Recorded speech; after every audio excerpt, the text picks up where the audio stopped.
What's going on, guys? It's Steve. So, after losing LeBron James, Dwyane Wade, and Chris Bosh, what is next for the Miami Heat? Now, let's first look at 2009, 2010. So, the Miami Heat, I believe they finished 45 and 37, and they lost in the first round to the Boston Celtics in 5 games, which later on would actually also defeat LeBron James, which is why they obviously came together and teamed up. Now, it was actually supposed to be Carmelo Anthony, because D Wade, LeBron, and Bosh all signed 3-year deals with their teams, extended deals. So they were free agents in 2010, where Carmelo signed a 5-year, $85 million deal, because back then that was a lot of money. Now that's like chump change for a superstar. But back then, there was a lot of money, and Carmelo was like, I'm not going to pass this money up, I'm going to get paid. So that's how Dwyane Wade, LeBron, and Chris Bosh came together to beat the Boston Celtics. Paul Pierce, Ray Allen, Kevin Garnett. That's why I hated them growing up. Now, after LeBron James, with LeBron, obviously went to the finals 4 times, yada, yada, yada, whatever. LeBron leaves, Dwyane Wade and Chris Bosh. They had a great team. But, unfortunately, blood clots and injuries for D Wade in that first season, in the post-prime LeBron era, because there were 2 seasons in the post-prime LeBron era. The first season, D Wade was injured for a lot of it, and Chris Bosh with the blood clots, and then the second season, Chris Bosh with the blood clots. And it's a sad thing, because this Miami Heat team, literally, they fell apart. Even without LeBron, they would have been title contenders, and here's why. They were new and improved. They picked up Goran Dragic, they had Luol Deng, they had Joe Johnson, Dwyane Wade, and Chris Bosh. Now, and Hassan Whiteside on top of that. So, Joe Johnson is clutch. He may not be a superstar like he was in Atlanta, but he's still clutch. He can shoot. He can spread the floor. Goran Dragic is one of the best point guards in the NBA. He's extremely underrated. Dwyane Wade, we already know what he does. We already know what Chris Bosh does. 2 superstars on the team. That would have been a really good team. Unfortunately, nothing fell into fruition because of injuries, and unfortunately, the ultimate demise of Chris Bosh and his blood clots, which is extremely sad, and one of the saddest sports stories ever, in my opinion. There's obviously sadder ones, but in my opinion, it's pretty sad because he's such a great guy. The Miami Heat, they fell apart, and it's sort of like bad luck. But I blame this on Pat Riley, and here's why. Now, I already know Pat Riley does everything for business. Mickey Ainge as well, or Danny Ainge. What is it? Mickey? I think it's Mickey Ainge. I don't know. You know who I'm talking about. But anyway, I don't know why I just snapped at you guys. Please ignore that. I apologize for that. But I blame Pat Riley and whoever else is doing the business for the Miami Heat. And here's why. Dwyane Wade was never the highest paid superstar. Player on the Miami Heat, even in his first 7 seasons without LeBron and Chris Bosh, in which he was the 3rd best player in the world. There was a time where he was the best player in the world. He was a Finals MVP. He led them straight to the playoffs, straight to the Eastern Conference Finals, straight to the semifinals, and then he went to the NBA Finals a year after, and then he just continued until he injured his shoulder in 2007, and even then after that he was still dominating. 2009, in my opinion, was his best season. 2008, 2009 was his best season. He won the scoring title and things of that nature. And he was still never the highest paid player on the team. Now, that says a lot. That says a lot about appreciation. That just shows that they never appreciated Dwyane Wade one bit at all. They never appreciated him at all. He's one of the greatest players ever, and you just let him go by. Now, obviously, there was always growing tensions between Dwyane Wade and Miami Heat. I saw it. I knew it. People knew it. It was obvious. It was apparent. It was obvious. When LeBron came, LeBron was treated more special than Dwyane Wade did, than Dwyane Wade was, and it's true. That's because LeBron was the better player, obviously. But LeBron was treated more special than Dwyane Wade was.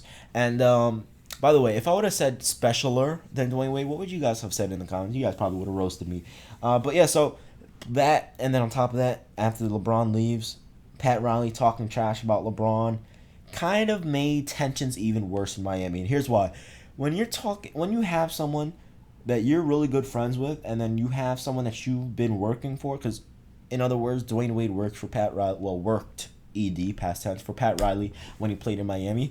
When you work for someone and you gain a sort of like relationship with them, and they treat your best friend so well, and then you see as soon as their best friend goes somewhere else, they treat him like dog trash, they talk trash about him, they say all these mean, hurtful things about him, right? That kind of shows, like, okay, so not only am I not the highest paid player on the team still, but I still have no guarantee that he even likes me or cares about me, because look what he's doing to LeBron now. It's sort of like a two-faced scenario, and it really, I think that really hurt the relationship right there. And then on top of that, Chris Bosh got the 5-year, $115 million contract. I think it was 115. It may have been less, or actually it could have been more as well. 5-year, $115 million contract, and D Wade is like, he's getting paid this much money. Where is my money? I know he's a superstar, but I'm Dwayne Wade. I'm D Wade. Like LeBron says, I'm D Wade.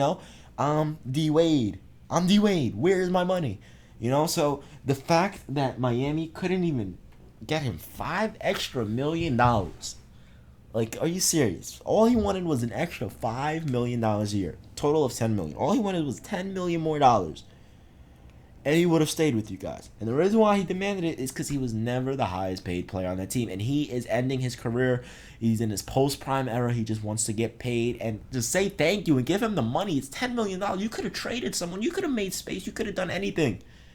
You could have freed up cap space to keep that franchise player that made your team relevant. You knew Chris Bosh had injury problems with his lungs in terms of blood clots. You knew that this was happening.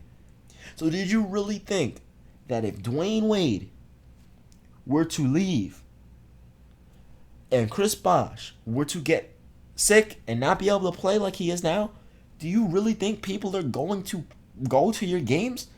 People didn't even go to your games in Dwayne Wade's prime. That's the sad thing.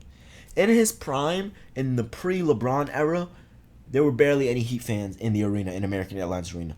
The crazy thing is, Dwayne Wade sold out stadiums, but not in Miami. He sold them out in Madison Square Garden, in Staples Center, and those places. I consider myself extremely lucky because I was able to see my main man, D Wade, in his prime, Christmas Day 2009. That was the most epic performance I've never seen anything like that, man. I really wish I could have seen early stage LeBron. And when I mean early stage LeBron, I mean 100% mile per hour. That made no sense. But I mean giving 100% in the regular season, dropping 38 and 8. Like, I wish I would have seen that LeBron. The LeBron that would have gotten like 5 posterizing dunks and one in every single game. To do that, I just miss that LeBron, man. It's so freaking sad because there's no other player right now that was like that. And that it frustrates me because this is why I hate watching great players. This is why I hate it, because I grew up watching LeBron, Carmelo, D Wade, Bosh, Kobe, T-Mac, Vince Carter, Chris Paul, Darren Williams, Chris Bosh, Dirk Nowitzki, Tim Duncan, all these superstar players, Shaquille O'Neal, Allen Iverson, all of these players. But the one that stood out the most to me was LeBron. He went 100 miles per hour in the regular season in his younger years, dropping buckets. I remember in the playoffs, he was averaging like 35 points per game and 8 rebounds, 8 assists, and just dunking on people and 360 tomahawks and double clutch reverses. And I miss that, man. So when I watch that and then I go and I'm like, okay, man, this guy, he's good, but I mean, he's no LeBron, It's sort of like the MJ effect, and it makes me biased in a sense. Like when I see Paul George play, I'm like, Paul George is good, but I've seen greater players like LeBron, D Wade. I've seen Melo. I've seen Kobe. I've seen T-Mac. Ain't nothing special, man. I've seen way better players than this. So it's like, to me, it's just like that. And then when I watch Stephen Curry, I'm like, okay, this is something new. He's great. He's a good young player. I've never seen anything like him. He's good, but I mean, I've seen AI do better. So that's why it's like, in my opinion, it's like sometimes I'm biased, but I try not to be. It's like unintended bias. If that makes sense to you guys. But at the end of the day, man, the reason why the Miami Heat fell apart, in my honest opinion, is because they just never appreciated Dwayne Wade. And if they did, I guarantee you guys, Dwayne Wade would still be in Miami right now. I guarantee that. I guarantee you Dwayne Wade would still be in Miami. But now, what's next for the Miami Heat? I have no clue. They have Goran Dragic. I don't even think they have Justice Winslow anymore. I think they traded him, actually. I may be wrong about that. But they have Goran Dragic. They might have Justice Winslow. I'm not sure about that. They don't have Chris Bosh. They have Hassan Whiteside. They don't have any spacing down low. They really don't have anything. But expect a breakout season for Goran Dragic. Not really a breakout season because he's already a great player. He just obviously his stats went down because he's playing with two superstars. But expect his stats to go back up like they did in Phoenix. I think he actually got close to averaging 20 points per game one season, and then he got traded to Miami and his stats went down. But expect his stats to go back up and people to hop back on that Goran Dragic bandwagon because a few years ago people were saying he's a top 5 point guard in the NBA, and I actually agreed with that because I think he's a beast, versatile both offensively and defensively, and he learned none other from the two-time MVP Steve Nash, one of the best point guards in NBA history. Anyway, guys, I'm out of here. Let me know what you guys think in the comment section below. Peace.